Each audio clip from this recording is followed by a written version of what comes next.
So, ayan guys, pagkadumi na ng aking mini fan, hindi ko alam kung paano ito linisin, kaya nagdumi ito ng ganito. So, ang ginawa ko, sabi ko kung paano ba ito bubuksan para malinisan. Hanggang sa may nadiscover akong meron pala dito.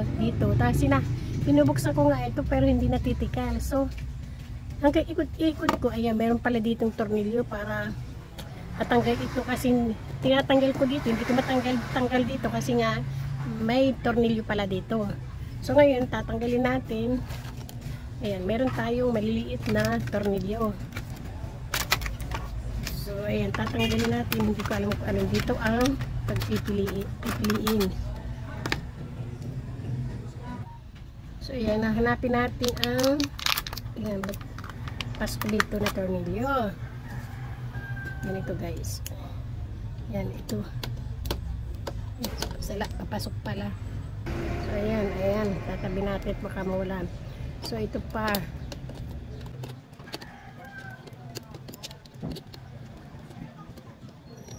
Yan guys, kahit tayo ay babae, dapat alam natin ang mga kung paano magkumpuni sa loob ng bahay kahit mga maliit na bagay. Hindi lahat ay puro asa dahil ako ay solo parent. Ayan, lahat ko inaalam yan guys. So ayan, mahanap naman tayo ng pangsungkit.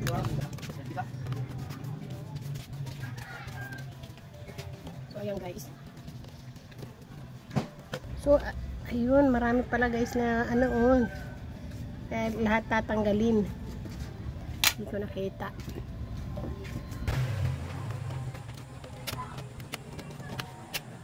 Andito pala guys yung wire, yung wire. Dito dumadaan yung wire.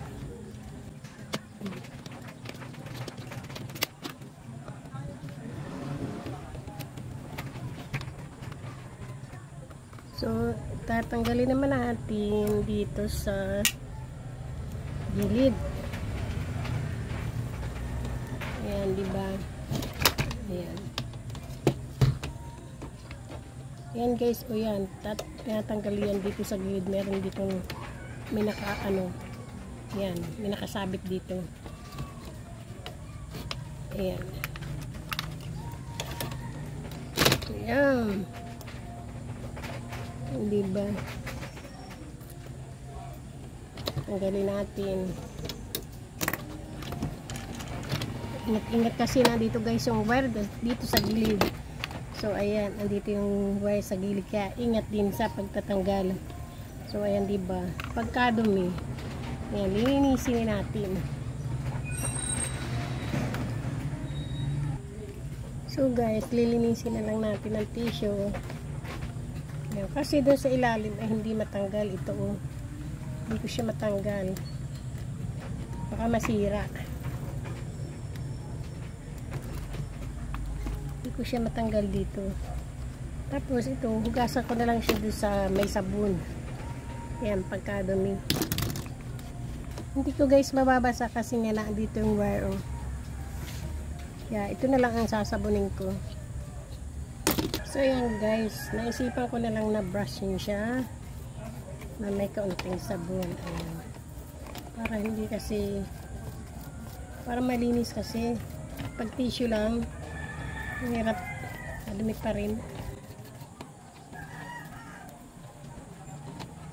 So ayan guys, malinis na. Ibabalik ko na sa dati. Ganda lang guys kasi nga ayan, may wire dito nakakabit. Ayan, diba?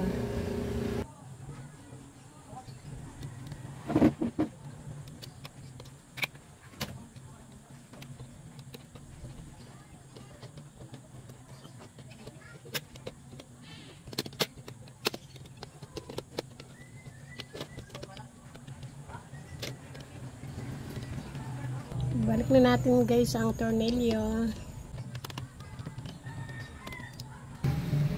So ayan guys, finish na. Ayan, malinis na siya. So guys, malaking tulong ito sa akin, tools na ito, na pag ako may gustong kumpunahin ay Ayan, may nagagamit ako. Kaya guys, kailangan meron tayong tools sa loob ng bahay na ganito kasi anytime na may kukumpunin kayo, ay may magagamit kayo. Okay guys, thank you for watching.